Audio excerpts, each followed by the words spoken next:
Ladies and gentlemen, I am StooDogg. The following video is a conversation between myself and Phillip Wesolowski, where we talk about Oxhorn, Bethesda, Vic Mignogna, and the Vox Stephen Crowder situation. Enjoy. Hey, how are you? I'm alright, man. Anyway, we got really a lot to talk about. We got Bethesda talking about Fallout 76 and how, I don't know if you watched it or not, but a lot of people have been attacking this. Todd Howard, saying a lot of things during the interview with IGN. I've heard about the interview, but I can't quite remember much of what he said. But you probably could catch it on YouTube videos, because it's like everywhere I go on YouTube, it's always been there. Other people that I've subscribed to have talked about it. TK Mantis has talked about Combat Wombats talked about it. It's basically a rushed product. Yeah, pretty much. I mean, it was to begin with, to be honest, but I wasn't expecting it because, how did Mr. Caption put it? It was basically as he put in one video, it was burnt on one side and raw on the other. Yes, I believe it was you that said it was like putting something in an oven and not cooking it for long enough. Oh, yeah, basically. Yeah, I'd caught your video on it. Yeah, it's true. If something requires in the instructions to put it on for 30 minutes... and you put it on for half the time it needs to and it's still uncooked, it's going to be probably not as cooked. It's still going to have probably pink or whatever on it. And it's not going to be good for you. It's like not putting a pizza in the oven for long enough. I mean, frozen pizza is fine as long as it's already cooked and it's in the refrigerator. I'll eat cold pizza. But to just eat the pizza without cooking is just... raw. Yeah, pretty much. And it just really frustrates me to see that, think about it. They could have done a lot more Fallout 76. And one of the things he did say was that people who played Fallout 4 would get a demo for free. And if that idea was put in there, I would have loved to play the beta for free. But then the whole thing as well is that not only is it an unfinished product, an unpolished product, but it's also being sold for full price with the collector's editions as well that weren't coming with the canvas bags that were advertised for. I believe the going price was like $200 for that. That's too much. And why make a collector's edition to begin with? I mean, you could have sold the helmet, bag, and other stuff separately. Yeah. It just blows my mind.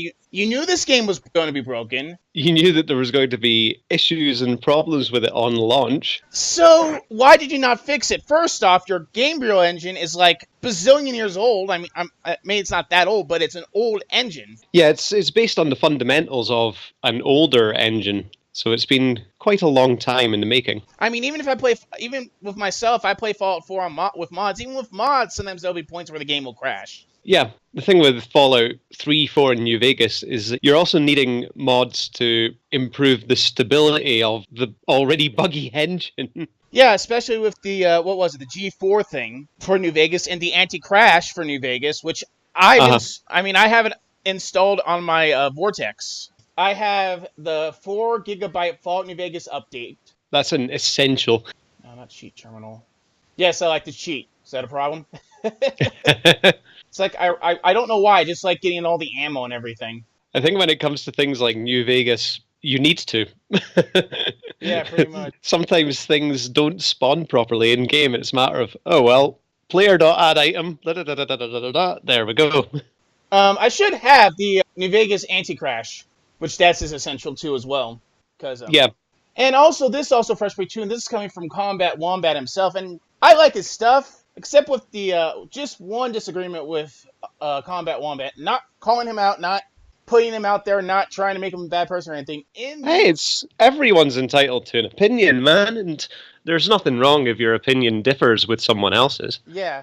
As much as I am against what Oxhorn is doing, which I am totally against, I don't think that he should have made that joke about saying that he shouldn't care that she's a minor from from Minecraft or something. It just didn't go well, and it was basically evading one of the issues that a lot of people have, which could have been a counterpoint, but not really a counterpoint, because at the end of the day, minor or not, he did wrong. But anyway, back to the video at hand. One of the things that Bethesda did, they didn't really give the bonus pay for Obsidian because they were 1 point off Metacritic. Yes, that's I've heard about that. And the reason why, and I think it's mostly Bethesda's fault, it's not Obsidian, they were given what they had. The problem was that the product was rushed. They were given a deadline that they had to meet. Oh, no. That's not the problem at all. From what I heard, they basically made Fallout New Vegas great with some cut stuff that could be restored to mods. A lot better than what with Fallout 3, which was done in 6 years. But yes, one of it was rushed, but I don't think that because I played Fallout New Vegas so many times and I've got so many hours on it. I think it's one of the greatest games ever played, and I love the story. Yeah, I'd played it on the Xbox 360 years and years and years ago. It was a brilliant game, and I put so many hours into it. Even though it was quite buggy, I found a way to pretty much get around the bugs and enjoy the game for what it was. I mean, I played it through a lot of times, but I only came across a game-breaking bug in it once where I lost about 80 hours of progress. It was close to the end of the game anyway. I knew what was going to happen, so it was easy enough to just go and restart. But specifically, the bug that I came across was I was playing it on a side that wasn't the Legion, and it was the mission where the president's there, and one of the NCR soldiers that you had to speak to basically just bugged out and it just stopped everything. I wasn't able to talk to them during the mission and literally nothing happened. Like, it was just, the game just died at that stage. It was upsetting, but meh. But anyway, as I was saying before, like Bethesda was like, here's the engine, here's all our Fallout 3 stuff, go make it. Yeah. The thing was that the engine was buggy. I mean, Obsidian could have gone bypass the engine by putting their own engine and still use some of the assets from Fallout 3 to make a better game to make it not as a buggy mess. But I don't think they did that.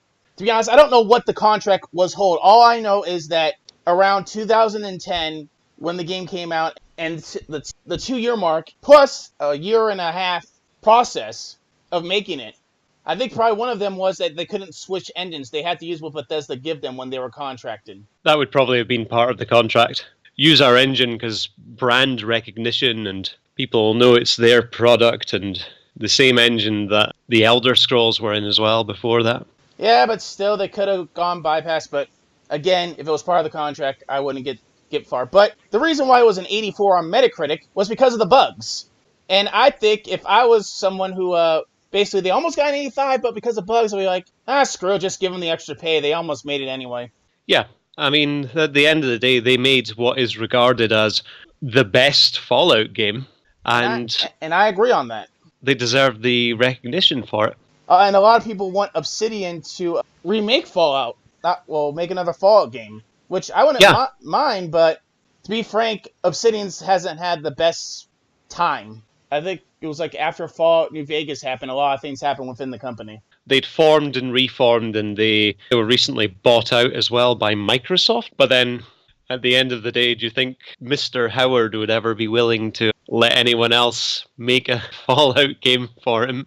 Probably out of jealousy, no, because he knew that he was giving to a team that probably made one of the best Star Wars games, even though it's unfinished, which is Star Wars Knights of the Old Republic 2. Actually, there is a mod that actually restores everything, including the original ending. And the reason why I said because they knew Star Wars is because some of the people from Obsidian were from Black Isle Studios who made the original Fallout. So they knew, including Tim Kaine himself, who was part of Obsidian, knew what they wanted with Fallout. They didn't care if it wasn't isometric or third person to first person. They knew what they wanted to make Fallout because it was their property. Yes, they had the West Coast lore of everything down, and they had been working on a Fallout 3.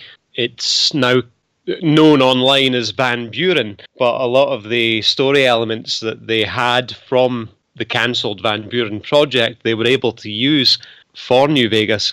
Yeah, from what I've heard, Joshua Graham was from Van Buren, the Van Grass people, Legion. There's a lot of different things that were from Van Buren came into Fallout New Vegas. Yeah, the stories about the Hoover Dam, Arcade Gannon as well. Written a little bit differently now, but I think him as a character was in the Van Buren project. Now, just out of curiosity, the one in Van Buren and the one we get in Fallout New Vegas, the sexuality of Gannon, was he always supposed to be gay in both of those games, or he was only gay in New Vegas? I honestly don't know. That that would be something I probably would like to ask, because I'm actually curious. Because because sometimes I look at some of the characters, and I, like with Veronica and Ganon, you get them that they're gay in the game, and you wonder, was that in the game that was canceled, which I've heard about, or did they add that in? I'm just having a quick look at the Fallout wiki, and I have found the article about Arcade Ganon from Van Buren. There's not much details about him. Okay.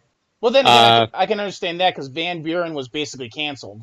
It just basically says he was a former Enclave infantryman. Try saying that like 20 times really fast. But he was a former Enclave infantry. Oh my God, Stu. I can't even speak. It's fine. He used to be in the Enclave, and now he's a follower of the Apocalypse. There we go. Hold on. This might be a theory. What if Arcade Ganon's a junior? Because in the lore of Arcade Ganon, when you talk to him, he does talk about his father, and his father being killed. So that could be his father, and he could be a junior. Let's not say that's canon. I'm just making a theory. It's very possible. But it says there that he would have been found in the Hoover Dam in 2253. And I want to say that New Vegas was set maybe about 20 years after that. So it's very possible that could have been his dad. Probably. But like I said, it's just a theory, because I don't know if it'll be ever true, because Van Buren was canceled.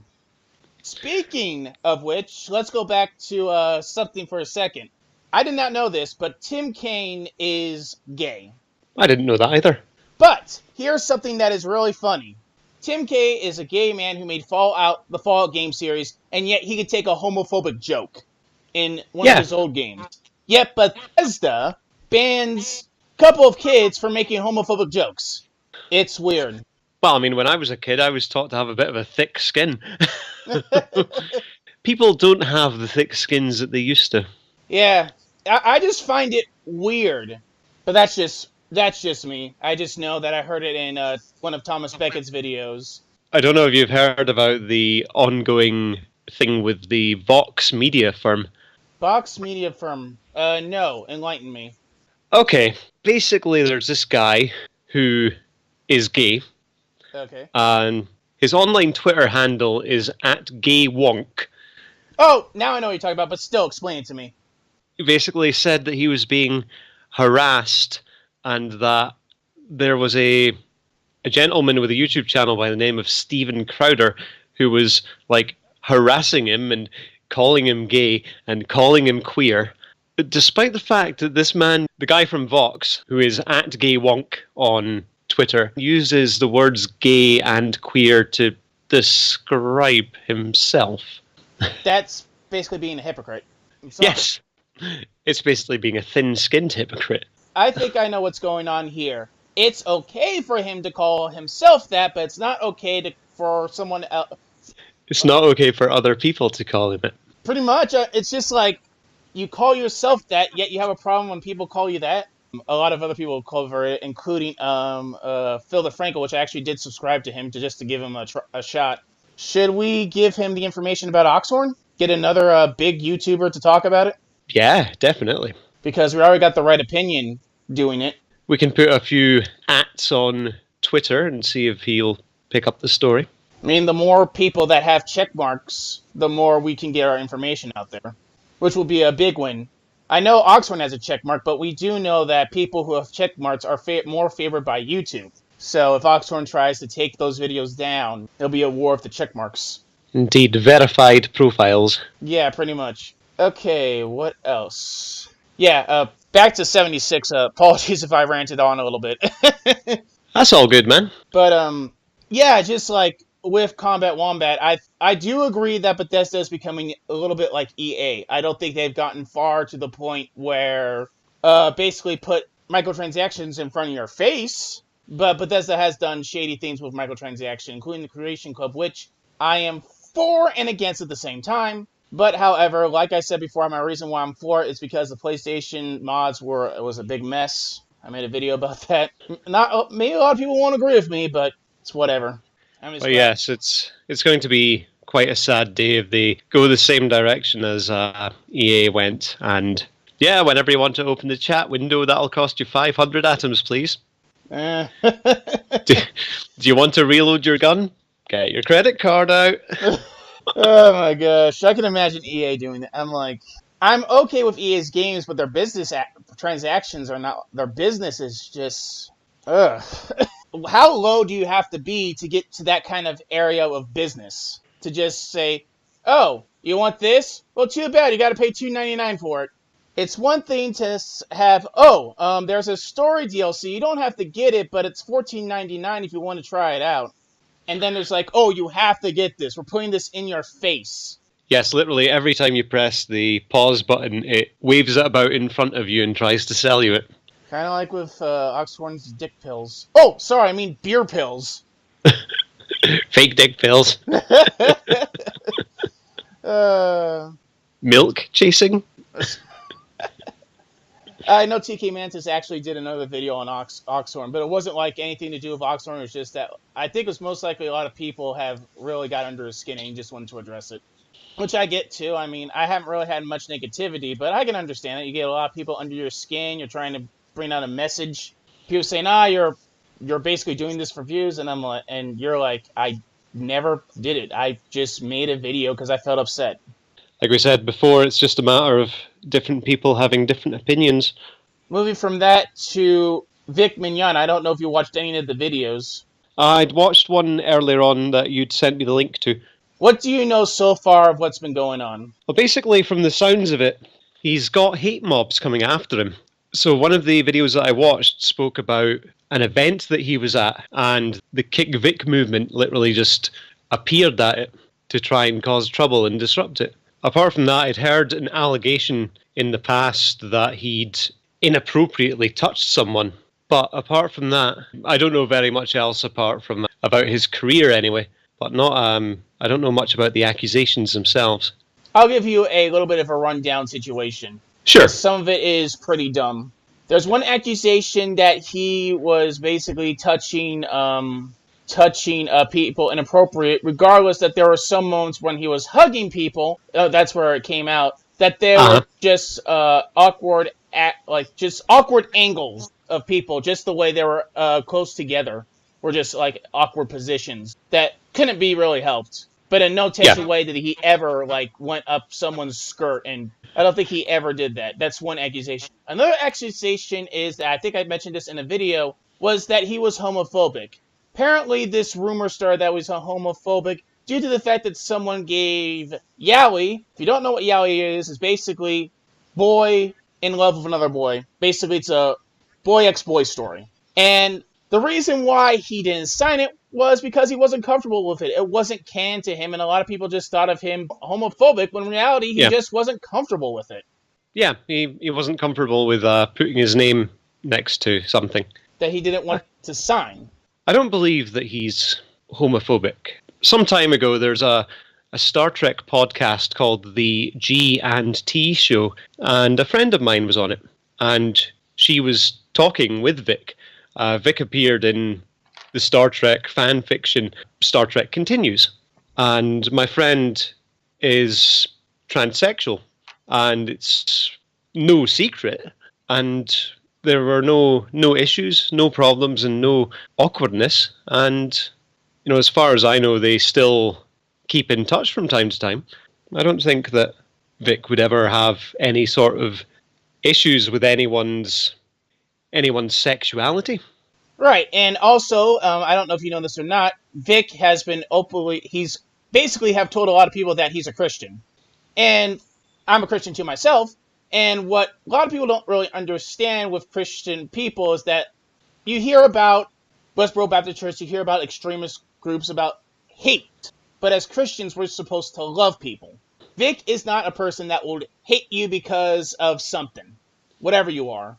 He basically will just say, hi, how are you? Shake your hand, maybe talk to you for about a couple minutes, get something signed, and tell you to have a good day. He's a positive guy. Yeah. And it's just a shame that people think that he's something when really is not. And I believe one of the reasons, and I believe I explained this in the video too, is that he is a conservative Christian, which is basically the right side of the politics spectrum. And a lot of people in the industry, as I said before, not all, some, I don't know, I feel like everyone's that, but I could be wrong. A lot of people in the entertainment industry are mostly left side politicians.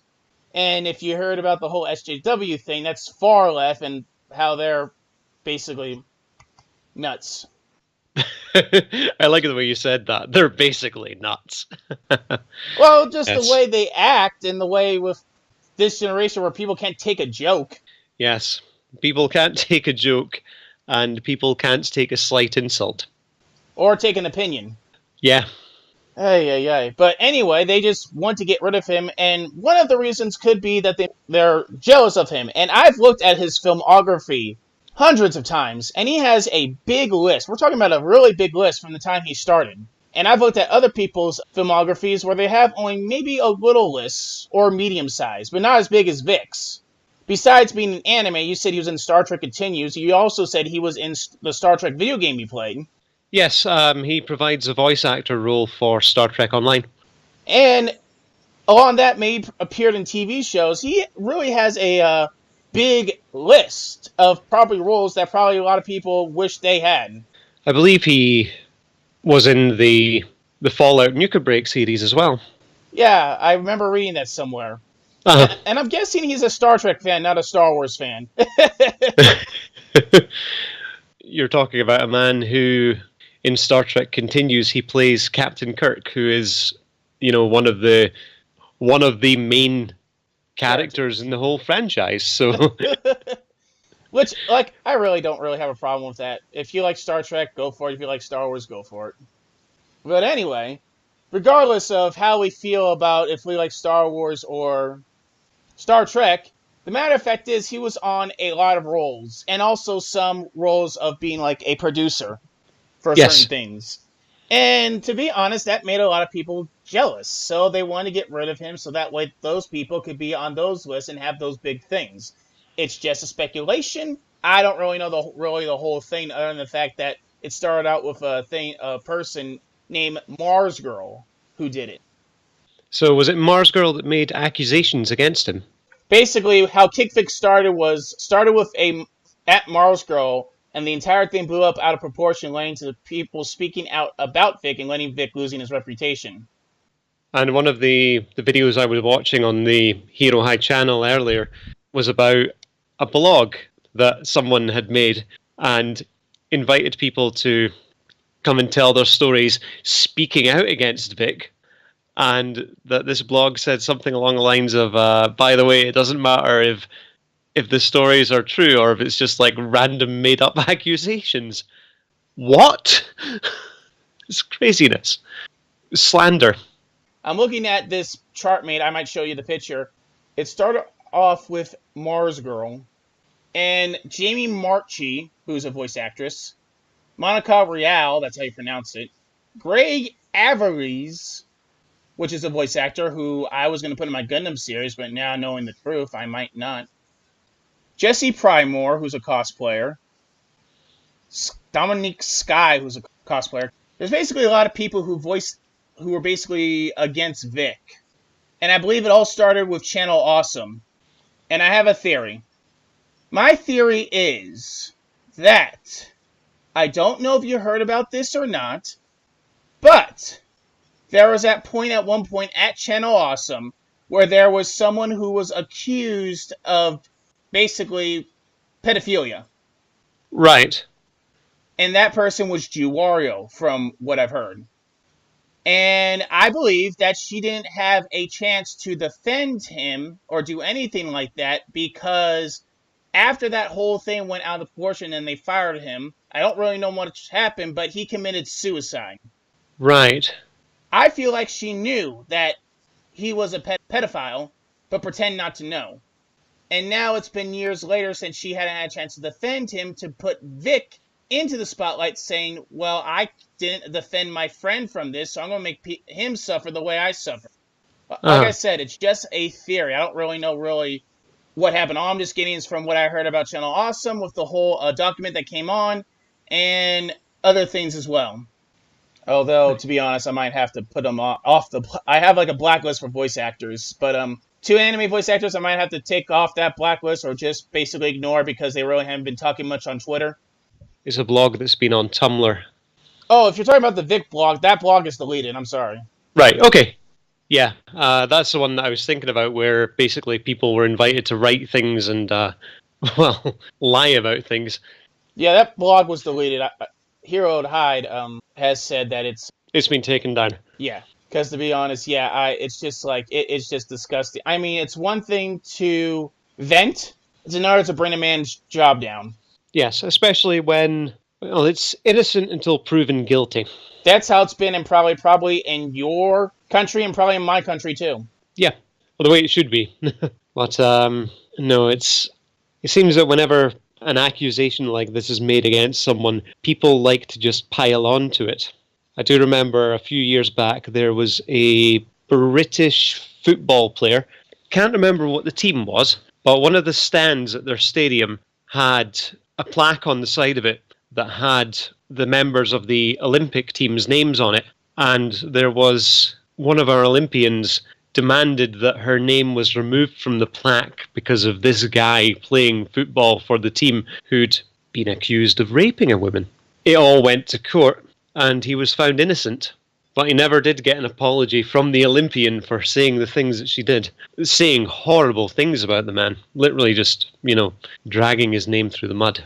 Yeah, people will do anything. And actually, one of the actors from an anime, I can't remember her name, but she was against Vic Mignogna. But then her brother was accused of having child porn on the computer by someone who was selling it to him. And she goes on and says that she wants that it's innocent till proven guilty for her brother, not for Vic. One rule for one rule for someone else. Yeah, it's just ridiculous. And I was actually supposed to meet Vic Mignogna in a convention I'm going to. And also, he has a friend named Todd Hapercorn, who is a friend of his, who also canceled. The date he was canceled was on February 5th of 2019, which I think that's when the accusations started. Okay, so it sounds like when the accusations started, he basically just didn't really want to make any appearances until things had been cleared up. He's made a couple appearances so far. And now, let's go with the Hide Hero video that we were going to talk about. This time, it's about people who wanted to see Vic Mignogna and basically threatening physical harm to them.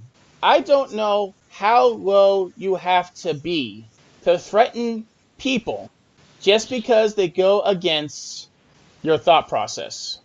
Peaceful protest is fine, but violence and anarchy is not. Jacksonville Mall. Right. So the Jacksonville Mall signing event was cancelled after KickVic allegedly interfered. The venue was changed to a martial arts venue, the Rights Extreme Karate Hall. And that already happened. I mean, there is really a lot of I just don't know. It's just like, what were they thinking? Yeah, like you say, it's affecting a man's career. He basically had really nothing to do but just being who he is. It's not only affecting a man's career, but it's also affecting his fan base as well, which at this point is a worldwide fan base. I would be quite upset if I went to see him and the event was interrupted by toxic people just being toxic. It just... Oxhorn is one thing. And yes, he is a very toxic person from what we've talked about so far. But I don't think he would ever go as far as to threaten violence on any of us. No, if anything, he's more the sort of person that seems to ignore the problems. Yeah, so I just ignore him. It's just like... Ignore the problems and hope they go away. I think that's Oxhorn's motto. I still watch his videos from time to time, but every now and then I watch some of his videos just to try to see what I can find out about what he is. I actually found out that some of the stuff that he was doing with... I didn't even notice this, to be honest. But he was actually, like we talked about before, he actually took music, ripped music off for his videos, which they sounded different than what I was listening to, and then after listening to it, it was just like, really? What you're talking about is California Dreamin', as well known by the Mamas and the Papas. So he had that in the opening for, it was a series of videos on the NCR. And then another one that he had was Viva Las Vegas, as popularly known by Elvis Presley. Right. The sort of rules of YouTube are that songs and music, any money made from the advertisement goes as royalties to the rights holder of the music. Now, I'm not sure who owns the rights to the California Dreamin'. If the copyright system caught that, it could be sending ad revenue to the record label. And Viva Las Vegas, apparently the rights of that now belong to the family of the people who wrote the piece of music. If they have a hand in the YouTube copyright system, any of the revenues should be going to them. Should we try to report those videos so that way we can help them out, or should we just leave them be? I'm not sure if a third party can report a copyright infringement or if it has to be the person that owns the copyright who reports it. Because then again, if we try to false flag him, murder is just as bad as he is. And we're not in the business of doing that. Why I mention that is like, we should just help people try to get their money worth. I mean, if the music belongs to a certain person, we should help them out. But then again, if we try to, we're just going to be as bad as Oxhorn. That would be basically committing a crime. Pretty much.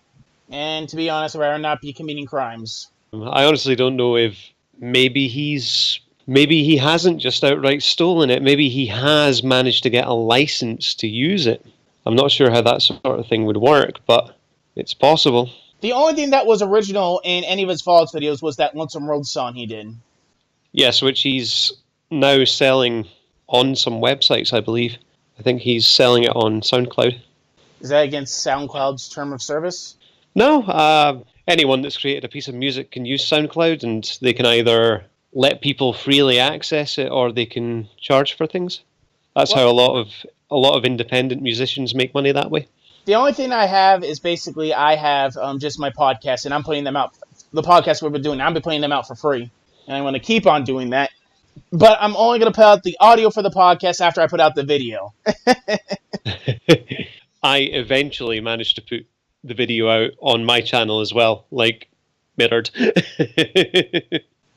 It's whatever. I mean, I don't care what you do with that. It's just we get more views. People come. I've actually been getting a lot of traffic on my channel. And people call us clout chasers. I'm like, I just reported because I heard information. And I want to be part of the fight to do something wrong. And you're calling me a clout chaser? Damn milk chasers. So I want a glass of milk now. I did talk to The Right Opinion because I have talked to him in the past before, and I consider him a friend of mine. But I talked to him about it, and I'm still waiting for him to come out with a video. I've been waiting super patiently.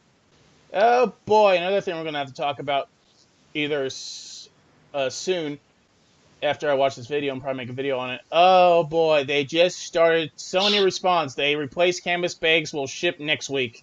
But Bethesda had told us that the world was running out of canvas. Bethesda lied to you, okay? They lied! Despite the fact that there's I don't know if you guys have them in the States as well, but there's a DVD and record store here called HMV, and they're able to get canvas bags.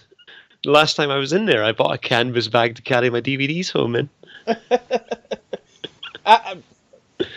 Bethesda themselves, it's just, I don't know what they're really doing. I mean, Bethesda, they were basically great people at first.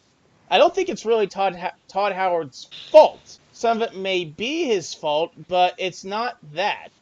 I think some of it also has to do with upper management.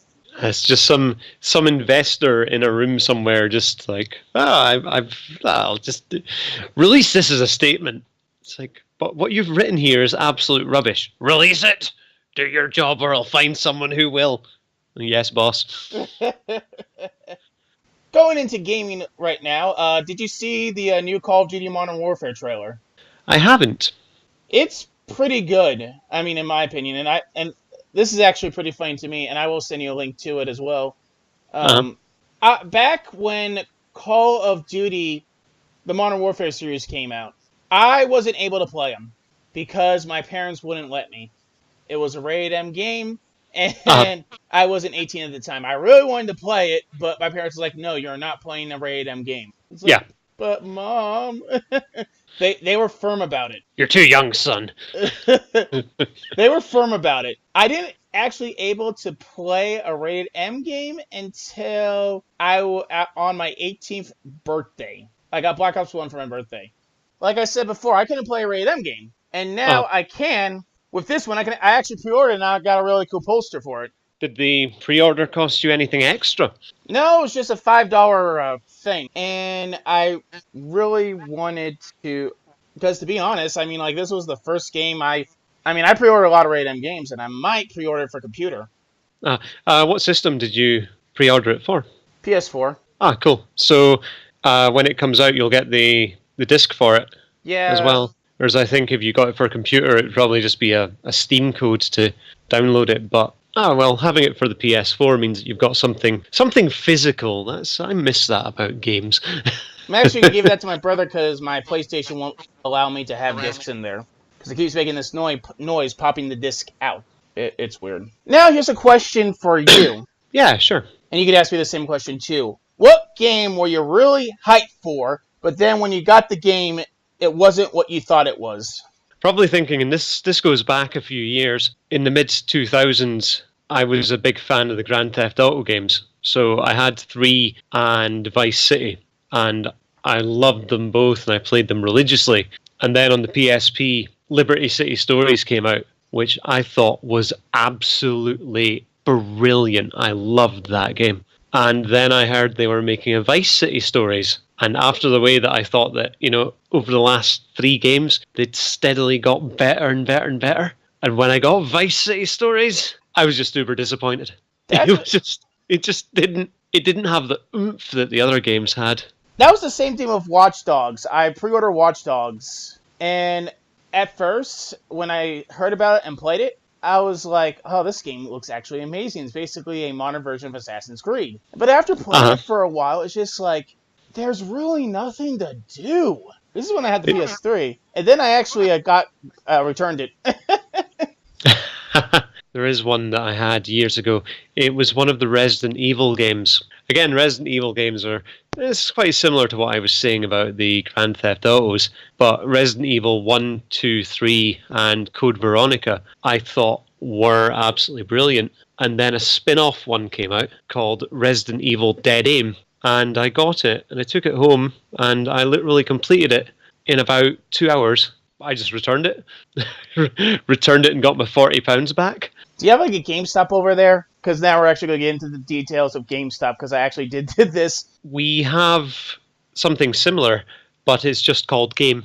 That's actually pretty funny. So anyway, I actually made a video on it. You can actually watch it if you can. I actually was able to rip off the trading system of GameStop. And I heard about it from Game Cleaning Prince, or whoever his name was. And I had a copy of The Division 2 on PlayStation 4 from Redbox.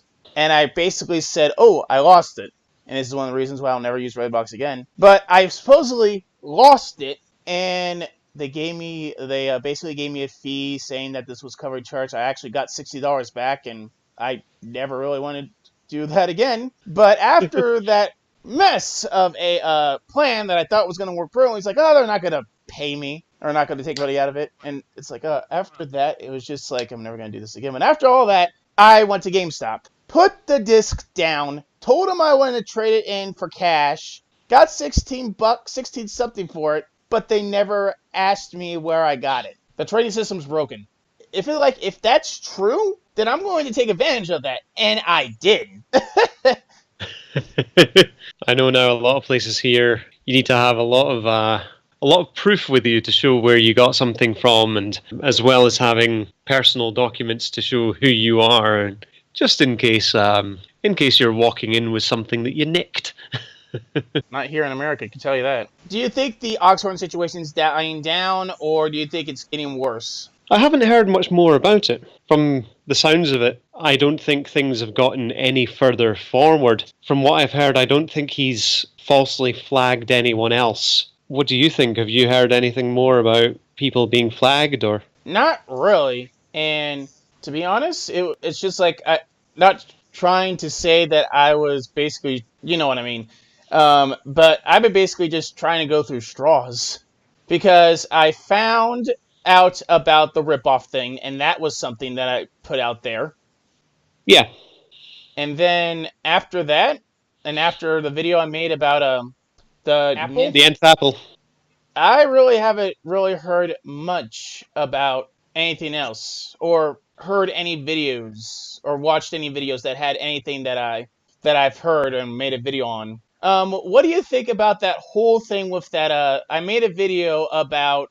There's a couple videos that I made. One was about the Heidi Lie thing. I don't know if you heard more about that, other than the fact that basically Heidi did a lot more damage than Jared did.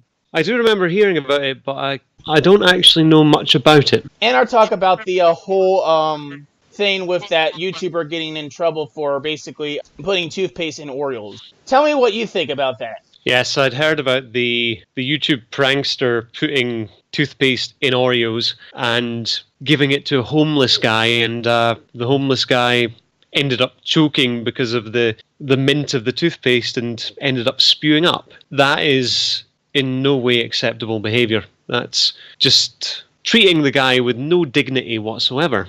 And the YouTuber ended up being sentenced to time in prison for that, which I think a jail sentence is maybe a little bit extreme, but I do think that that's an act that the YouTuber should never have done. And he's supposed to be prankster. I think this is the same guy who put cat feces in Oreo cookies too. I'd read that in one of the news articles that I'd read, yeah. This is why I do not like prank videos. The thing with prank videos is I think there should be a limit of common sense. I mean, there are some jokes that you can pull on people that are relatively safe and can be quite funny, but doing things like, you know, going up to people on the street who don't know anything about it being a prank, or just recording people without their permission, giving people cookies with toothpaste in them, that's not cool. But then the YouTuber also saying that he came out with some absolutely stupid reply like, oh, but I thought the toothpaste would be good for the guy's teeth. You know, he's shown no remorse or no regret for his action whatsoever. He's just, it's like something that Jake or Logan Paul would do, you know, the two idiots of YouTube. And I think that's where this stems from. It's like bigger YouTubers doing stupid things, and now the smaller YouTubers have seen that. They've thought, oh, we can do this and earn money for it. Throughout my time as being a YouTuber, as I'm going to go to through a channel, I'll tell you my history through the videos I've made.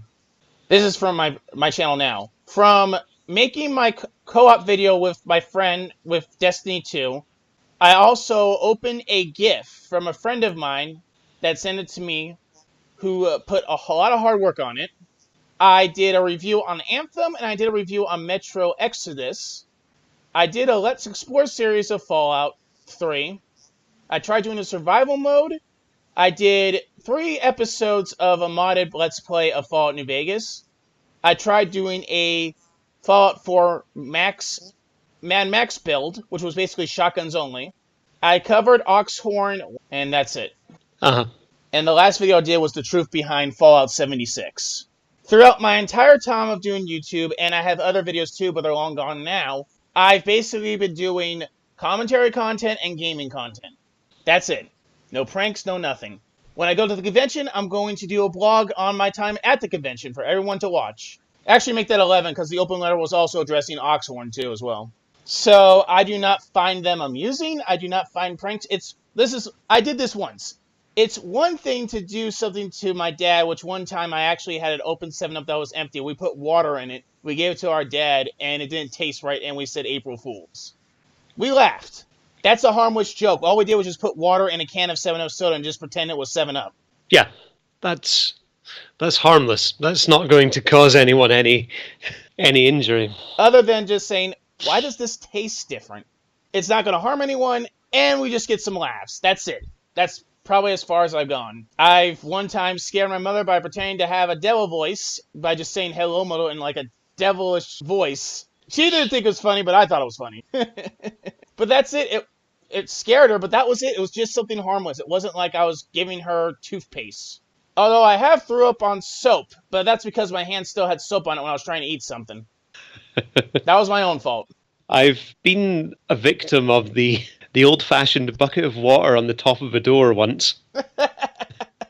Maybe about 5 or 6 years ago when I worked up in Aberdeen. It was the head chef's last day. He was leaving, and he asked me to go and get something from the store. And when I opened the door, he'd put a bucket of water on it was like a metal bar thing that it made the door like automatically slam shut whenever you went through it. But he put a bucket of water up there, and when I opened the door, it fell down. And I was soaked. Well, that's a joke that is funny. Yeah, like I say, that's an old-fashioned slapstick one. You know, and it was a bit wet. And you're probably like, really? I thought it was genius. I thought it was hilarious, even though it was a joke at my expense. But everybody loved it as well. So yeah, it was harmless. I remember one time someone asked me to go to the car, and I went to the car, and the car alarm went off. Come to find out later that someone did activate the car alarm when I came close to it. I was upset at first, but now I find it funny. They like to mess around with me at work, but at least they're not hurting me. But yeah, as I said before, you can't do that to a person. You can't put toothpaste that's going to make someone sick. Or more especially, someone that you don't know. Exactly. Like I said before, if it's someone that you like to joke around with who's a friend of yours, do that to that person, but not someone else. I hope this jail sentence actually opens his eyes. Yes, hopefully he comes out on the other side a little bit wiser than when he went in. So yeah, that's just my thoughts on it. It's not that great. So Vic Mignogna is basically, people at the KickVic side are trying to hurt people. We have Bethesda not really learning anything with what's been going on with Fallout 76, and I just don't know. What do you think of Bethesda just right now? I think that in the future they need to be a lot more open and a lot more honest with people. And they need to, the next time they bring out an online game, run it across a few more internal servers to make sure that it works properly. When they first released Fallout 76, before it they had a beta, their Break It Early test application, but they didn't seem to learn anything from that, and they didn't seem to do anything about the bugs that people found in that. I mean, I was part of the Break It Early thing too, because I actually pre-ordered it. But I think in future, when they do things like that, they need to work out what their problems are and address them and fix them before it goes to an actual live release. I do think that Todd Howard has potential. He's just not really, I don't know, he's not thinking. It's just like, oops. And to be honest, I just don't really know what to do at this point. Although I am waiting very patiently for the right opinion. I mean, do you think that having someone like the right opinion do something with this Oxhorn story, how do you think it's going to affect the community? Yeah, I think definitely it's going to give it a lot more visibility. We're talking about a channel that has, 400,000 subscribers? That's a lot of people. That's a lot of eyes on screens. That's a lots of ears in headphones that are going to find out about what's been going on with Oxhorn and his channel. And the channels that he's taken down, the channels that he's damaged. And what do you think Oxhorn's going to try to do if this video does come out? I mean, just speculation. What I want to see from Oxhorn is an apology, and I want to see a reversal on the channels that he's taken down. Like, if he retracts his claims against Thomas Beckett and he's able to get his channel back, that would definitely be a good thing. That would be a good show of good faith from Oxhorn. It would also be good for the community to see that from him, to see that he's owned up to his mistakes. And if he tries not to, I think what he's going to try to do is going to try to do damage control, but I think at that point it's going to be too late. I mean, it's just the sad thing that we've seen is that he's just basically ignoring the problem and hoping it'll go away. But the thing is, the more you ignore something and hope it goes away, the larger it'll become.